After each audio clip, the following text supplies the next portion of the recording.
Inteligjenca artificiale ka të bëjë me një koncept replikimi të inteligjencës së njeriut.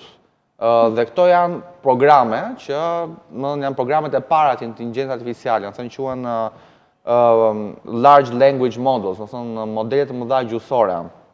Në vetvete inteligjenca artificiale thellë në njerëzim nuk është arritur akoma. Më thonë inteligjenca artificiale çfarë ekspertët e quajnë 100% inteligjenca artificiale që është inteligjenca artificiale narrow, që quhet, që është inteligjenca e madhe, le të themi.